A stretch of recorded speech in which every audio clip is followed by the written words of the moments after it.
I was 73 years old when I realized my daughter had been stealing from me for 6 years. Not money, not jewelry, something far more valuable. She'd been stealing my husband's memory. Let me explain. My name is Margaret, and for the past 6 years since my husband died, I kept a journal. Every single day, I wrote down one memory of him. The way he hummed while making breakfast, how he'd kiss my forehead before leaving for work, the terrible jokes he'd tell at dinner parties. I filled 12 journals. 12 thick, leather-bound books with our entire life together, stored in a locked drawer in my bedroom. 3 weeks ago, I found that drawer empty. But here's what made my blood run cold. When I called my daughter Jessica to tell her about the theft, she said something that made me freeze. "Mom, those old books, I donated them to that estate sale charity months ago. You have dementia, remember? You kept writing the same stories over and over. I was helping you declutter." I don't have dementia. I've never been diagnosed with dementia. But my daughter had been telling everyone I did. And I was about to discover why she needed everyone to believe I was losing my mind. Let me take you back to where this really started. 6 years ago, when my husband Thomas died. We'd been married for 47 years. He was a patent attorney, brilliant, meticulous, and intensely private about his work. He traveled constantly, sometimes for weeks at a time, working on cases he could never discuss. I never minded. I had my book club, my garden, my volunteer work at the library. We had a comfortable life in our 4-bedroom house in Westchester, the same house where we'd raised Jessica. Jessica, my only child. My beautiful, ambitious daughter, who became a pharmaceutical sales representative, married a man named Derek who worked in finance, and gave me 2 grandchildren I barely knew. After Thomas died, I expected Jessica to be there. I didn't need much, maybe a weekly visit, a phone call every few days. Just presence. But she was always busy. Important meetings. The kids' soccer games. Derek's work functions.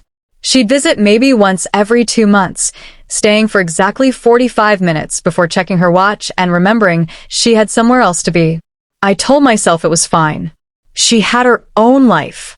Modern families were different. But then the little things started happening. She began asking about Dad's work. Specific questions about his cases, his clients, his files. I didn't know much. Thomas kept his professional life separate, but Jessica seemed frustrated by that. She'd show up unannounced, saying she needed to check on me. Then I'd find her in Thomas's old office, going through his file cabinets. When I asked what she was looking for, she'd smile and say, "Just organizing, Mom. Helping you sort through Dad's things." 6 months after Thomas died, she suggested I sign a power of attorney. "Just in case, Mom. You're getting older. If something happens, I need to be able to help you." I refused. Something about it felt wrong. That's when her visits became even less frequent. Once every 3 months. Then twice a year. The phone calls stopped altogether.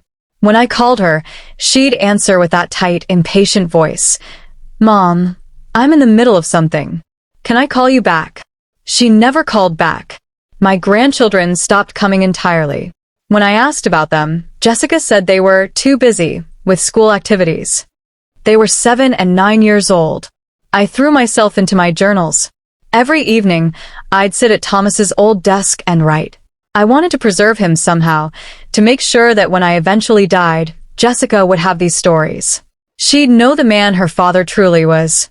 Not just the distant figure who was always working, but the man who danced with me in the kitchen, who cried at our wedding, who built her an elaborate treehouse when she was 8. I kept them in that locked drawer. The key stayed on a chain around my neck.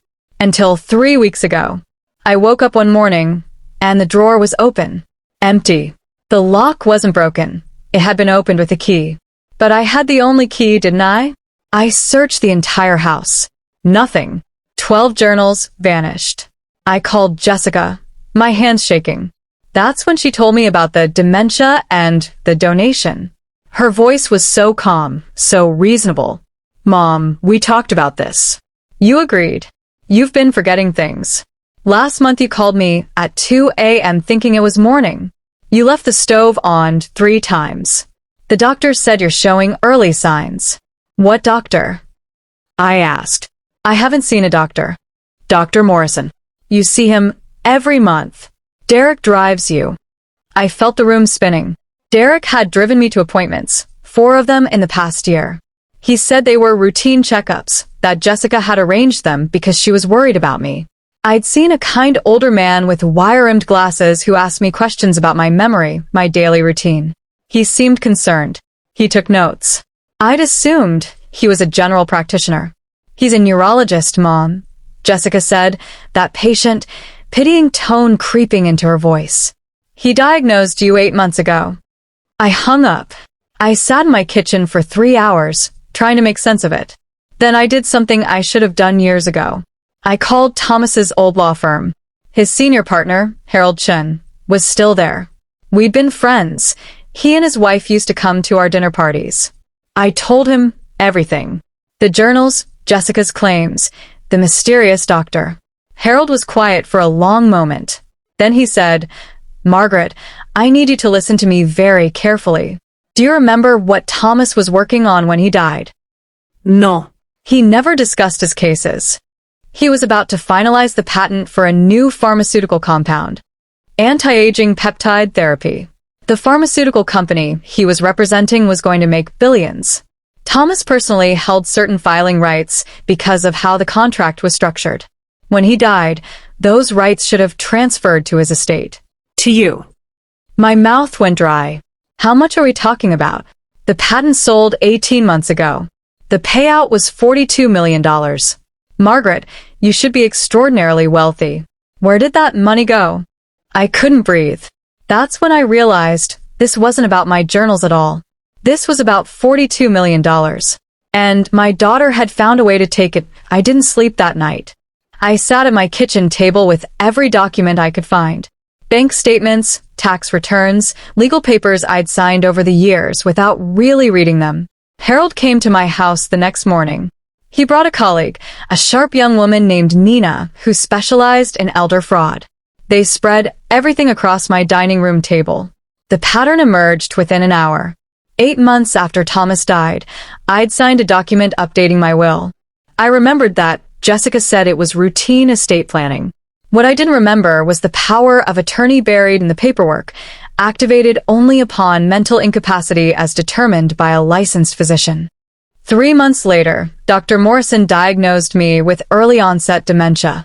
1 month after that, $42 million was transferred from Thomas's estate into a trust controlled by Jessica as my healthcare proxy and financial guardian. I felt physically sick. The journals, I whispered. Why did she take them? Nina leaned forward. What exactly did you write in those journals? Memories of Thomas. Our life together. His work habits, I stopped. Oh God. I wrote about his cases.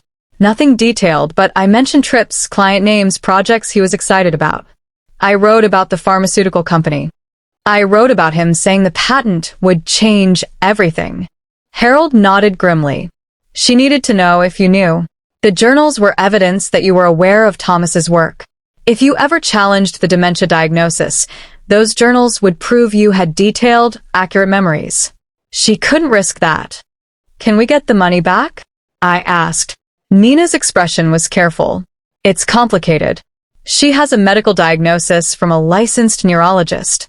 She has your signature on legal documents. She's been acting as your guardian for months. To challenge this, we need to prove 2 things, that you're mentally competent and that she deliberately deceived a doctor into giving a false diagnosis. Both are extremely difficult. But not impossible? Not impossible, Harold said.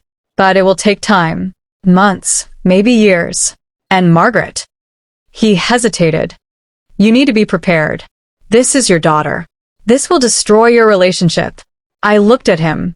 Harold, my daughter has been pretending I have dementia so she can steal my husband's legacy. That relationship is already destroyed. I just didn't know it yet. We started building the case that afternoon. Nina arranged for me to see 3 independent neurologists. All 3 confirmed I had no signs of cognitive decline. Not even mild. I was sharper than most 73-year-olds they'd examined. Then we investigated Dr. Morrison. It took 2 weeks, but Nina found the connection. Dr. Morrison's clinic received a substantial research grant from a pharmaceutical consulting firm. That firm was owned by Derek's brother. The money trail was deliberately obscured, but it was there. Jessica had paid for my diagnosis. But here's where the story takes its first real twist. When Nina started pulling court records, she found something else. Jessica had filed a petition 6 weeks ago to have me moved into a memory care facility. The hearing was scheduled for next month. She'd already selected the facility, a place 3 hours away, where I'd be isolated, where visiting hours were strictly controlled. She was going to lock me away. Why? I asked Nina. She already has the money. Why this? Nina pulled out another document. Because you're the beneficiary of Thomas's life insurance. Another $2 million. It pays out on your death, but if you're declared incompetent and institutionalized, Jessica gets emergency access to those funds for your care. I felt something break inside me. Not my heart, I think, that had already broken. Something harder. Something that had been holding me together. She's trying to erase me, I whispered. Harold put his hand on mine. Not on her watch. We worked for 3 more weeks. Nina was brilliant. She uncovered everything. The falsified medical reports. The coach therapy sessions where witnesses claimed I was confused, forgetful, sometimes didn't recognize Jessica. Those witnesses were Derek's friends, paid to lie. She found a real estate agent Jessica had already contacted about selling my house. The listing was ready to go, just waiting for me to be institutionalized. And then Nina found the journals. They weren't donated. They were in Jessica's house, in her home office, photographed page by page. Jessica had been using them to write a book proposal, a memoir about caring for her mother with dementia, about making the difficult decision to take control of her finances, about the heartbreak of watching someone you love disappear. She was going to profit from this twice. The money and the sympathy. But I wasn't going to let that happen. Because I discovered something Jessica didn't know about. Something Thomas had left me that she hadn't found. Thomas kept a safe deposit box. I'd known about it vaguely, but he always handled it. After he died, I'd forgotten about it entirely. Grief does that, makes you overlook things. But Harold remembered. He'd been there when Thomas opened it, 30 years ago. He helped me track it down.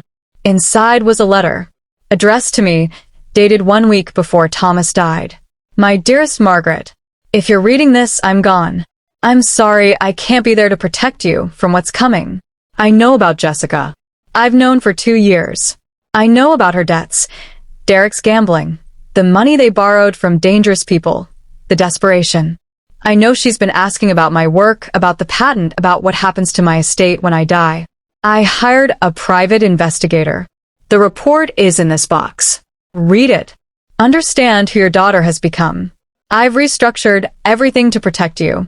The patent rights are in a complex trust that requires your explicit, notarized consent to access. I never told Jessica this. If she tries to take the money without your legitimate approval, she'll be guilty of fraud. I know you love her. I know this will destroy you. But Margaret, you deserve the truth. And you deserve protection. I'm sorry I'm not there to help you through this. I love you forever. Thomas. Underneath the letter was a file. A private investigator's report, detailing everything. Jessica's gambling addiction. Yes, her, not Derek. Derek was actually trying to help her stop. The debt, nearly $300,000 owed to people who didn't file paperwork with threats. The desperation. And the plan. The investigator had documented Jessica researching elder fraud, consulting with lawyers about conservatorship, asking questions in online forums about how to get a dementia diagnosis without legitimate symptoms. Thomas had known. He tried to protect me from beyond the grave. But I'd signed those papers anyway, because I didn't know to look for the danger. Nina explained that this changed everything. With Thomas's letter and the PI report, we could prove Jessica's intent.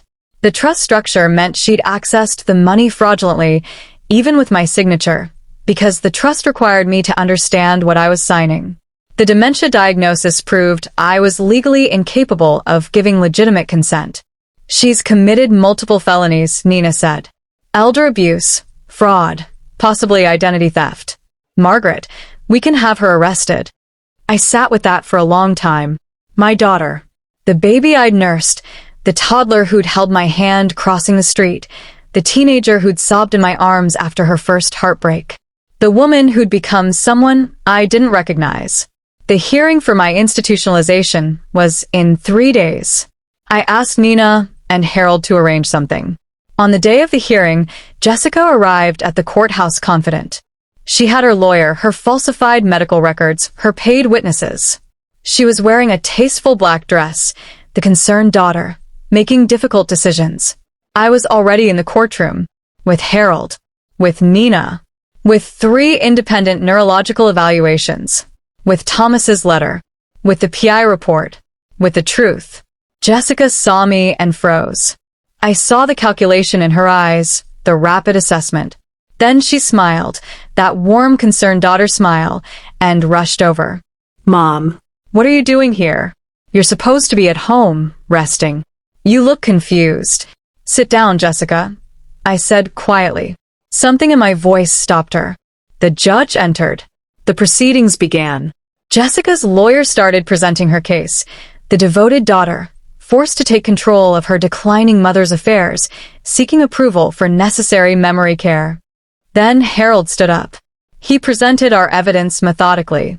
The fraudulent diagnosis, the paid witnesses, the fake dementia symptoms, the stolen money from the trust, the journals photographed and exploited, Thomas's letter. I watched Jessica's face as the truth unfolded. She went pale, then red, then pale again. Her lawyer tried to object, to argue, but the evidence was overwhelming. The judge was furious. She dismissed Jessica's petition immediately. Then she did something I hadn't expected. She ordered Jessica arrested, right there in the courtroom. This is one of the most egregious cases of elder abuse I've encountered in 30 years, the judge said. Mrs. Chun, I'm issuing a restraining order. Your daughter is not to contact you or come within 500 feet of your home. Criminal charges will be filed. Jessica looked at me as the bailiff approached her. Really looked at me, maybe for the first time in years. Mom, she whispered. I was desperate. I didn't know what else to do. Those people were going to. You could have asked me for help, I said. You're my daughter. If you'd come to me, told me the truth, I would have given you everything I had. Instead, you decided to erase me. I wasn't going to, it wasn't supposed to. She was crying now. Mom, please. You stole your father's memory from me, I said. You tried to steal my mind, my freedom, my life. What kind of person does that? She had no answer. They took her away. That was 4 months ago. Jessica was charged with elder abuse, fraud, and theft. She took a plea deal, 5 years in prison, full restitution, permanent restraining order. Derek divorced her. He brings my grandchildren to visit now every Sunday. They're learning who their grandmother really is. The money is back in my control. I've set up trusts for the kids' education. I've donated $2 million to elder rights organizations and fraud prevention programs. I'm using the rest to live, really live, maybe for the first time since Thomas died. I still keep journals. But now I write about the future, not just the past. People ask me if I miss her, if I regret pressing charges. Here's the truth. I grieve for the daughter I thought I had. The one I loved, who I believed loved me back. But that person either never existed or died long before I discovered what was happening. The woman who tried to lock me away isn't my daughter. She's someone wearing my daughter's face who made choices that destroyed everything between us. Do I miss her? No. I miss who I wish she'd been. My husband tried to protect me even after death. He left me the truth and the tools I needed to save myself. That's love. That's what family should be. Everything else is just biology. I'm 73 years old. I don't have dementia. I have clarity, painful, devastating clarity about what people are capable of when they're desperate. About how easy it is to convince yourself that cruelty is kindness when there's money involved. My daughter said she was too busy to visit until she needed to take everything I had. By the time I realized what was happening, she'd already stolen 6 years of my life. But I'm not gone. I'm not erased. I'm still here. And that's something she'll never take from me. If you're caring for aging parents, please listen to them. Really listen. Not everyone showing concern has good intentions. Not every diagnosis is accurate. And sometimes the person trying to help is actually the predator. My name is Margaret Chen. I'm 73 years old. I'm sharper than ever. And I'm not going anywhere. Silence hides stories the world needs to hear. Help us share them, like, subscribe, and stay with the silent parents.